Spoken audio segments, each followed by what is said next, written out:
ہے جذبہ جان نثاری کا، سبق ہے بردباری کا، مہینہ غم گساری کا، مہینہ غم گساری کا۔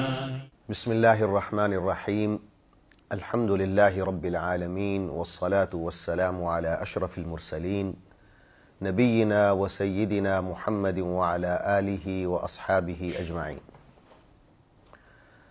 ناظرین کرام، السلام علیکم ورحمۃ اللہ وبرکاتہ۔ میں ڈاکٹر زید ملک ہوں اور میری آج کی گفتگو کا موضوع ہے والدین کے ساتھ ہمدردی۔ عزیزان گرامی، دین میں دو قسم کے بنیادی حقوق ہیں۔ ایک ہیں حقوق اللہ کے حقوق، اور دوسرے ہیں حقوق العباد، بندوں کے حقوق۔ حقوق اللہ جو ہیں، اللہ کے حقوق، ان کی پھر آگے دو قسمیں ہیں۔ ایک ہیں عقائد اور دوسرے ہیں عبادات۔ اسی طرح حقوق العباد یا بندوں کے حقوق، یہ بھی آگے چل کر دو قسموں میں تقسیم ہو جاتے ہیں۔ ایک ہیں اخلاق اور دوسرے ہیں معاملات۔ اللہ کے حقوق میں سے جو سب سے پہلا حق ہے وہ یہ ہے کہ اللہ کو وحدہ لا شریک مانا جائے، یعنی توحید۔ اسی طرح بندوں کے حقوق میں جو سب سے ابھرا ہوا حق ہے، سب سے اولین حق ہے، وہ والدین کا حق ہے۔ اور غالباً یہی وجہ ہے کہ جب اللہ تعالی حقوق اللہ کا اور حقوق العباد کا کہیں بھی ایک ہی جگہ پر ذکر فرماتے ہیں تو پہلے توحید کا ذکر کرتے ہیں اور اس کے فوراً بعد والدین کے ساتھ حسن سلوک کا ذکر کرتے ہیں۔ سورہ بنی اسرائیل میں ہم دیکھتے ہیں، قرآن مجید میں فرمایا وَقَضَى رَبُّكَ أَلَّا تَعْبُدُوا إِلَّا إِيَّاهُ وَبِالْوَالِدَيْنِ إِحْسَانًا إِمَّا يَبْلُغَنَّ عِندَكَ الْكِبَرَ أَحَدُهُمَا أَوْ كِلَاهُمَا فَلَا تَقُل لَّهُمَا أُفٍّ وَلَا تَنْهَرْهُمَا وَقُل لَّهُمَا قَوْلًا كَرِيمًا وَاخْفِضْ لَهُمَا جَنَاحَ الذُّلِّ مِنَ الرَّحْمَةِ وَقُل رَّبِّ ارْحَمْهُمَا كَمَا رَبَّيَانِي صَغِيرًا۔ اس آیت کا مطلب یہ ہے کہ تمہارے پروردگار نے واضح طور پر یہ حکم دے دیا ہے کہ تم صرف اور صرف اسی کی عبادت کرو، شرک نہ کرو، اور یہ کہ والدین کے ساتھ حسن سلوک کرو۔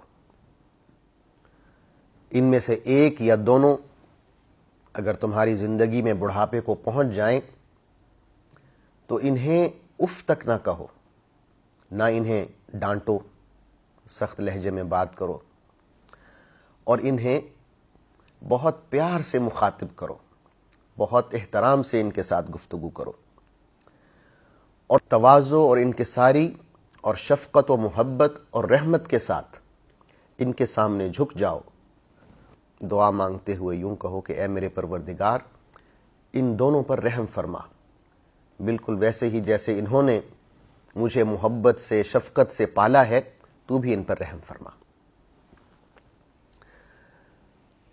عزیزان گرامی، حضور اکرم صلی اللہ علیہ وسلم نے ایک قاعدہ بتایا ہے۔ وہ قاعدہ یہ ہے، آپ صلی اللہ علیہ وسلم کے الفاظ یوں ہیں، رضا الرب فی رضا الوالدین وسخط الرب فی سخط الوالدین۔ اللہ کی رضا والدین کی رضا میں ہے، اور اللہ کی ناراضگی والدین کی ناراضگی میں ہے۔ یہ ایک قاعدہ ہے، اس سے ہم اپنا ٹیسٹ لے سکتے ہیں، اپنے آپ کو جانچ سکتے ہیں، اپنے اور اپنے خدا کے تعلق کو جانچ سکتے ہیں کہ کیا اللہ تعالیٰ مجھ سے راضی ہے۔ اگر اس کا جواب آپ کو چاہیے تو آپ یہ پوچھیں اپنے آپ سے کہ کیا میرے والدین مجھ سے راضی ہیں یا نہیں۔ تو اللہ کی رضا والدین کی رضا میں پوشیدہ ہے. اسی طرح اللہ کی ناراضگی بھی والدین کی ناراضگی میں مضمر ہے. ایک صحابی حضور اکرم صلی اللہ علیہ وسلم کی خدمت میں حاضر ہوتے ہیں اور کہتے ہیں من احق الناس بحسن صحابتی، کہ اے نبی صلی اللہ علیہ وسلم جو یہ بتائیں کہ انسانوں میں کون ہے جو میرے حسن سلوک کا، میری اچھی بہترین صحبت کا حقدار ہے. آپ نے فرمایا امک، تمہاری ماں. انہوں نے کہا کہ ثم من، ان کے بعد کون ہے؟ آپ نے پھر یہی جواب دیا امک، تمہاری ماں. اس نے تیسری دفعہ یہ پوچھا تو آپ نے تیسری دفعہ بھی یہی جواب دیا. جب چوتھی دفعہ یہی سوال کیا انہوں نے تو آپ نے فرمایا ابوک، تمہارا والد. تو اس سے یہ ثابت ہوا کہ والدہ کا جو حق ہے حسن سلوک کے حوالے سے، ہمدردی کے حوالے سے، نرمی کے حوالے سے، شائستگی کے حوالے سے، اچھے اخلاق اور ایک بہت ہی نرم رویہ. حسن صحابہ جو ہے اس کا مطلب یہ ہے کہ جو آپ کا ساتھ ہے والدہ کے ساتھ وہ بہت ہی نرمی پر مبنی ہو، اس میں ایک شفقت ہے، محبت ہے، رحمت ہے. یہ سارے پہلو اس کے اندر سماتے ہیں. ان تمام صفات کی جو زیادہ حقدار ہیں وہ والدہ ہیں. والد بھی ہیں لیکن والدہ زیادہ ہیں. لیکن علماء نے اس مسئلے پر گفتگو کرتے ہوئے یہ بھی کہا ہے کہ اگر والدین میں آپس میں اختلاف ہو جائے تو بچوں پر یہ واجب ہے کہ اطاعت والد کی ہوگی. یعنی حسن سلوک ایک چیز ہے اور اطاعت دوسری چیز ہے، کیونکہ والدین گھر کے سربراہ ہیں اور والد جو ہے وہ سربراہ ہے، اس کا جو حکم ہے وہ فائنل ہوگا. تو اگر اطاعت میں آپ کنفیوز ہوتے ہیں تو پھر یہ اس کا جواب ہے کہ اطاعت والد کی ہوگی، حسن سلوک میں زیادہ مقدم والدہ ہیں. حضرت عبداللہ بن عباس ایک روایت کرتے ہیں حدیث کی، کہتے ہیں کہ ایک شخص آیا اور اس نے پوچھا کہ یا رسول اللہ وہ کون سے اعمال ہیں جو اللہ تعالیٰ کو سب سے زیادہ پسند ہے؟ تو حضور اکرم صلی اللہ علیہ وسلم نے فرمایا کہ وقت پر نماز ادا کرنا اللہ کو سب سے زیادہ پسند ہے. انہوں نے کہا کہ یا رسول اللہ اس کے بعد کون سا عمل ہے جو اللہ کو سب سے زیادہ پسند ہے؟ تو آپ صلی اللہ علیہ وسلم نے فرمایا والدین سے حسن سلوک. نماز کے بعد جو کہ اللہ کا حق ہے فوراً والدین پر آ گئے ہیں جو حقوق العباد سے جس کا تعلق ہے.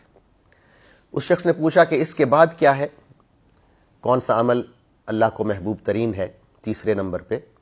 تو حضور اکرم صلی اللہ علیہ وسلم نے فرمایا جہاد فی سبیل اللہ.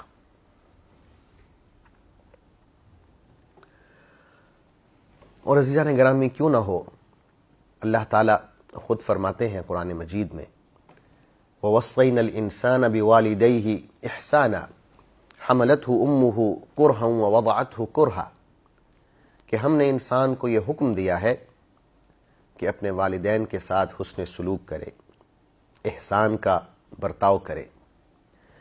اس کی وجہ وہ تکلیفیں ہیں جو والدین اٹھاتے ہیں، خاص طور پہ والدہ. حملتہ امہ کرہن ووضعتہ کرہا، اس کی والدہ نے تمام حمل کی مدت تکلیفیں اٹھائیں اور پھر پیدائش کے وقت بھی تکلیفیں اٹھائیں. اور یہ تکلیفیں اتنی زیادہ ہیں کہ صرف ایک والدہ ہی بتا سکتی ہے کہ اس تکلیف کی نوعیت کیا ہے. ایک مرد کی سمجھ میں یہ بات نہیں آ سکتی، لیکن اللہ تعالیٰ تو جانتا ہے، وہ ہمارا خالق ہے، تو وہ ہمیں بتا رہا ہے، وہ گواہی دے رہا ہے کہ یہ بہت زیادہ تکلیف ہے جو خاتون کو، جو والدہ بن رہی ہوتی ہیں، ماں بن رہی ہوتی ہیں، اس وقت وہ تکلیف برداشت کر رہی ہوتی ہیں.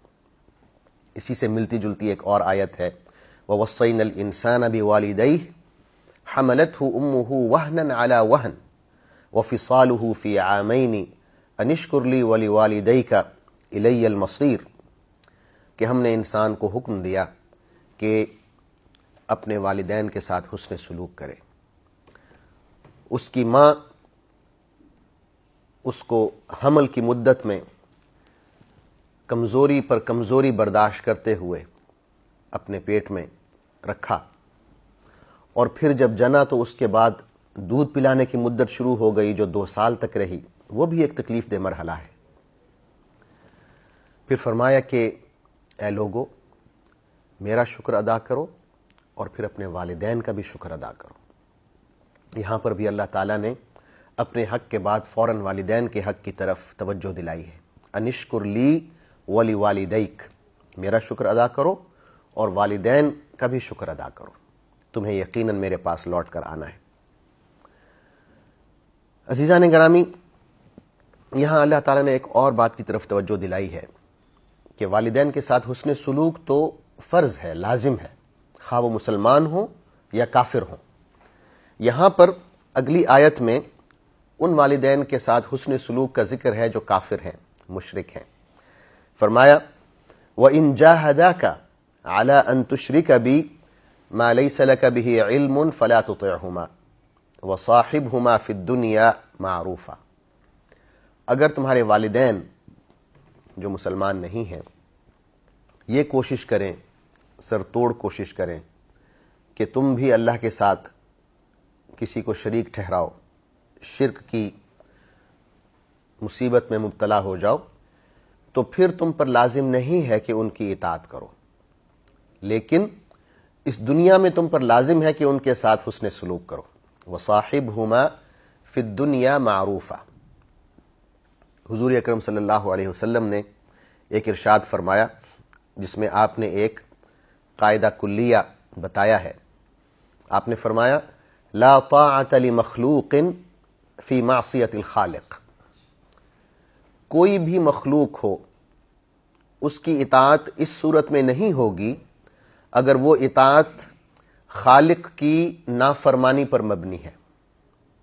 کوئی بھی شخص ہے، کوئی بھی اتھارٹی ہے، کوئی بھی رشتہ ہے، کوئی بھی ہے، اگر وہ ہمیں ایسا حکم دیتا ہے جس حکم میں اللہ کی نافرمانی ہے تو پھر اس شخص کا، اس اتھارٹی کا، وہ کوئی بھی ہو، باس ہے، استاد ہے، والدین ہیں، میاں ہے، بیوی ہے، بھائی ہے، بہن ہے، بچے ہیں، وہ حکم نہیں مانا جائے گا، وہ مشورہ نہیں مانا جائے گا، کیونکہ حضور اکرم صلی اللہ علیہ وسلم نے فرما دیا ہے لا طاعۃ لمخلوق فی معصیۃ الخالق.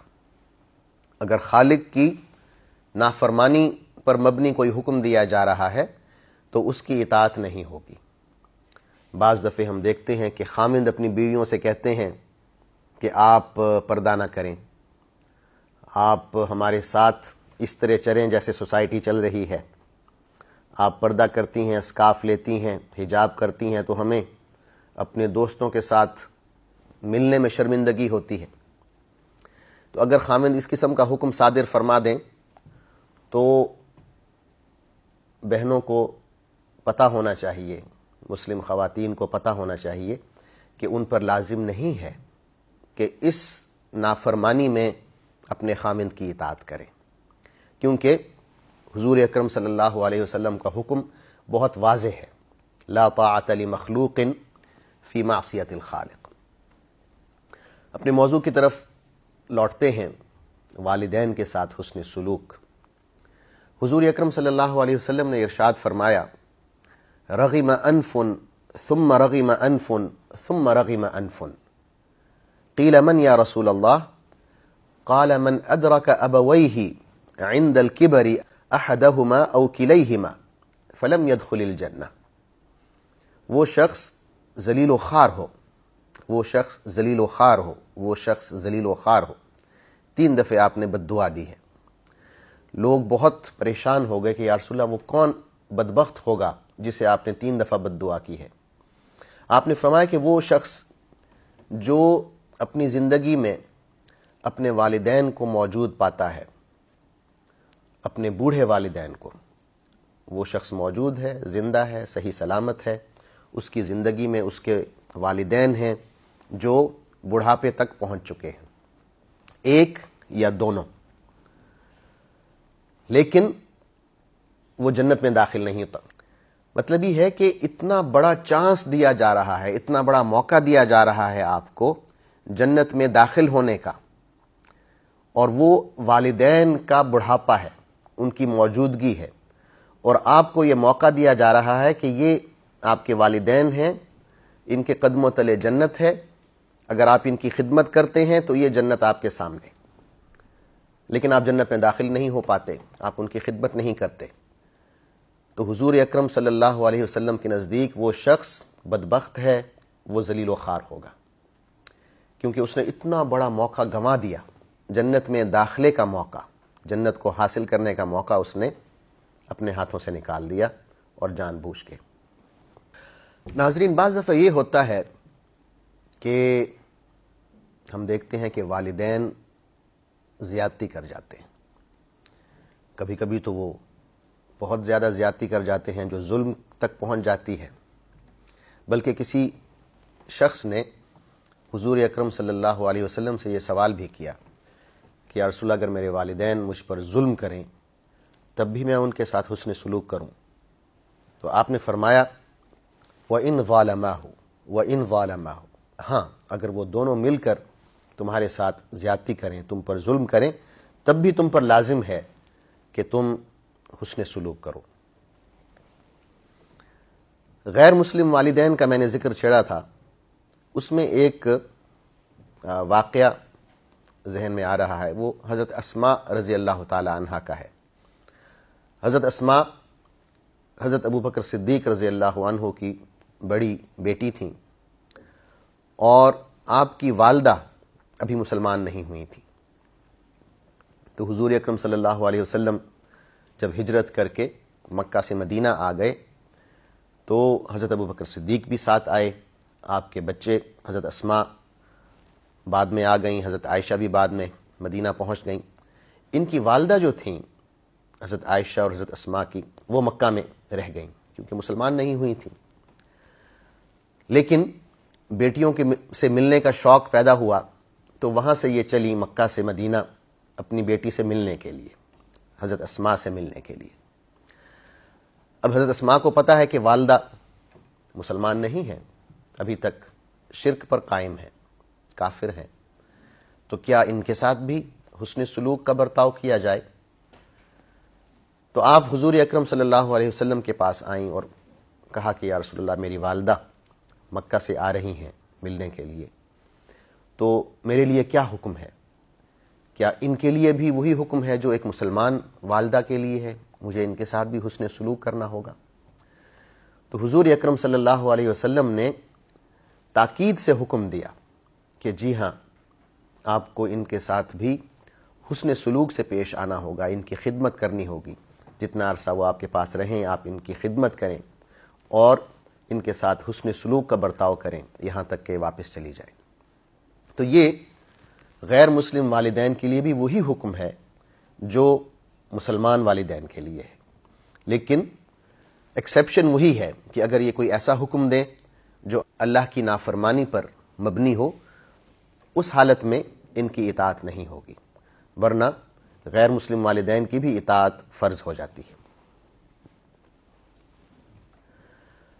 حدیث میں آتا ہے حضور اکرم صلی اللہ علیہ وسلم نے فرمایا کہ والد کی بد دعا سے بچو۔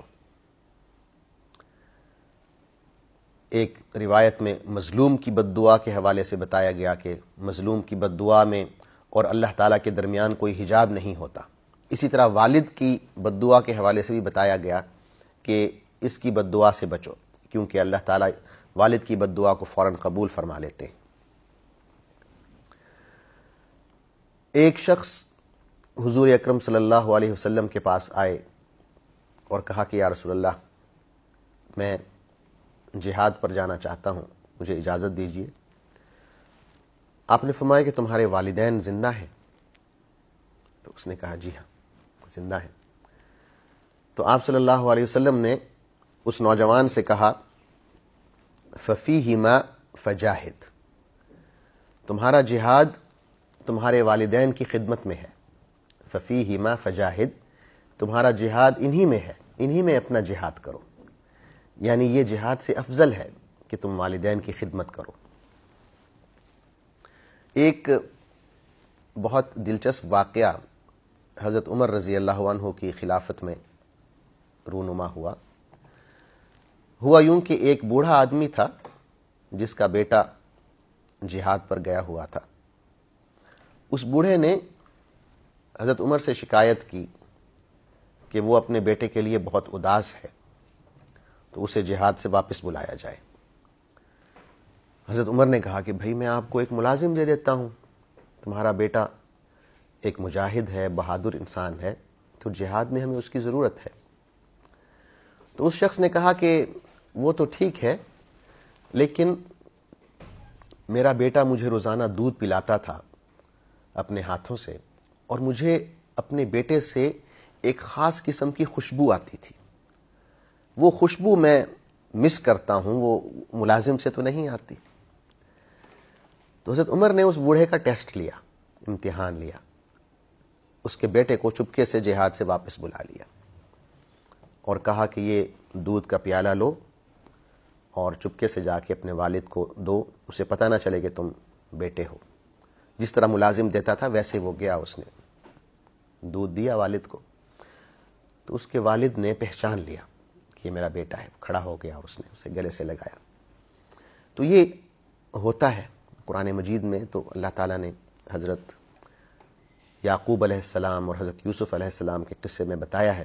حضرت یعقوب کہتے ہیں انی لاجد ریح یوسف لولا ان تفندون، اگر تم مجھ پر یہ الزام نہ لگاؤ کہ بڈھا سٹھیا گیا ہے تو میری بات کا یقین کرو، مجھے یوسف کی خوشبو آ رہی ہے. تو والدین کا اور بچوں کا ایک تعلق قائم ہو سکتا ہے اس ہمدردی کا، اور اس کی وجہ جو ہے وہ حسن سلوک ہوتی ہے، وہ خدمت ہوتی ہے جو بچے والدین کے حق میں کرتے ہیں. والدین کے ساتھ ہمدردی اور حسن سلوک کا ایک پہلو یہ بھی ہے کہ ان کی مالی ضروریات کو پورا کیا جائے. اور ناظرین، یہاں یہ بتانا بہت اہم ہے کہ والدین کی جو مالی ضروریات ہیں وہ ہمارے بیوی بچوں کی جو مالی ضروریات ہیں ان پر مقدم ہے. یعنی پہلے والدین کا نمبر آتا ہے، اس کے بعد ہمارا اور ہمارے اہل و عیال کا. بعض دفعہ ہم لوگ ترتیب الٹ کر دیتے ہیں، پہلے اپنے آپ کو رکھتے ہیں، پھر اپنے بیوی بچوں کو رکھتے ہیں، اس کے بعد اگر بچ جائے تو والدین کو دیں ورنہ نہ دیں. یہ ترتیب غلط ہے. اسلامی شریعت کی روح سے یہ ترتیب بالکل غلط ہے. پہلے والدین کا نمبر ہے، اس کے بعد اپنی ذات ہے، اس کے بعد بیوی بچے ہیں. اور یہی ہم دیکھتے ہیں اس واقعے میں جو حضور اکرم صلی اللہ علیہ وسلم نے سنایا کہ تم سے پچھلی قوموں میں کچھ لوگ تھے جو سفر پر نکلے. 3 آدمیوں کا واقعہ بتایا. رستے میں بارش ہو گئی تو وہ کسی غار میں چھپ گئے اور ایک بہت بڑا پتھر آ کے گرا اور غار کا منہ بند ہو گیا. تو انہوں نے یہ فیصلہ کیا کہ ہم اپنے نیک اعمال کو یاد کرتے ہیں اور ان اعمال کو وسیلہ بنا کر اللہ سے دعا کرتے ہیں. تو تینوں نے دعا کی. ان میں سے ایک نے جو اپنا نیک عمل گنوایا وہ یہی تھا کہ اے اللہ، میرے بوڑھے والدین تھے اور میں بکریاں چراتا تھا، تو شام کو جب واپس آتا تھا تو بکریوں کا دودھ پہلے اپنے والدین کو پلاتا تھا، اس کے بعد اپنے بیوی بچوں کو پلاتا تھا.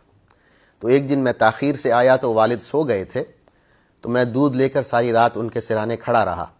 میں یہ بھی نہیں چاہتا تھا کہ ان کو بے آرام کروں اور جگا دوں، اور یہ بھی نہیں چاہتا تھا کہ ان سے پہلے میں پیوں یا میرے بچے پئیں.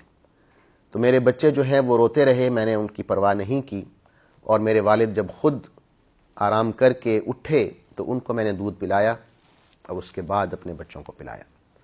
تو اے اللہ، اگر یہ عمل تمہیں پسند ہے تو ہمیں اس مشکل سے نجات عطا فرما. تو پتھر کھسک گیا. تو بتانے کا مقصد یہ ہے کہ والدین پہلے آتے ہیں، اپنی ذات اور بیوی بچے بعد میں آتے ہیں. والدین کے حقوق میں سے ایک حق یہ بھی ہے کہ اگر وہ فوت ہو جائیں تو ان کے لیے دعا کی جائے. ان کے فوت ہو جانے کے بعد ان کے دوستوں سے بھی حسن سلوک کیا جائے. وہ لوگ جو والدین کے قریب تھے ان سے حسن سلوک کیا جائے. یہ بھی والدین کے حقوق میں شامل ہے. یا یہ کہ اگر والدین کوئی وصیت کر گئے ہیں یا کسی سے کوئی معاہدہ کر گئے ہیں تو اس وصیت کی اور اس معاہدے کی پاسداری کی جائے. حضور اکرم صلی اللہ علیہ وسلم کا ارشاد ہے اذا مات ابن آدم انقطع عمله الا من ثلاث صدقة جاریہ وعلم ينتفع به وولد صالح يدعو له. کہ جب انسان مر جاتا ہے تو اس کے سارے اعمال رک جاتے ہیں. 3 اعمال ایسے ہیں جو جاری رہتے ہیں، یعنی وہ اس طرح جیسے کہ گویا کہ وہ مرا ہی نہیں ہے، وہ یہ 3 اعمال کر رہا ہے، کیونکہ ان 3 اعمال کا اجر اس کے اکاؤنٹ میں شامل ہوتا رہتا ہے. پہلا عمل صدقۃ جاریہ. صدقہ جاریہ کیا ہے؟ کہ مرنے والا کوئی نیک عمل کر کے گیا، جیسے صحرا میں اس نے کنواں کھدوا دیا یا نلکا لگوا دیا یا اس نے ہسپتال قائم کر دیا، تو مرنے کے بعد لوگ اس سے استفادہ کر رہے ہیں، پانی پی رہے ہیں، علاج ہو رہا ہے ہسپتال میں، تو اس کو صدقہ جاریہ کہتے ہیں، جو مسلسل کنٹینیو کر رہا ہے. دوسرا یہ ہے علم ينتفع به، نفع بخش علم، ایسا علم جس سے لوگ فائدہ اٹھا رہے ہیں. آپ کے مرنے کے بعد بھی اس علم کی برکات جاری ہیں. آپ نے ایک اچھی کتاب لکھی، لوگ پڑھ رہے ہیں، کتاب صدیوں تک باقی رہے گی، ہم باقی نہیں رہیں گے. آپ نے ایک سکول کھولا ہے جس میں بچے تعلیم حاصل کر رہے ہیں، وہ ہمارے مرنے کے بعد بھی سکول جاری ہے، اس کے بعد بھی کئی نسلیں اس میں سے تعلیم حاصل کرتی ہیں.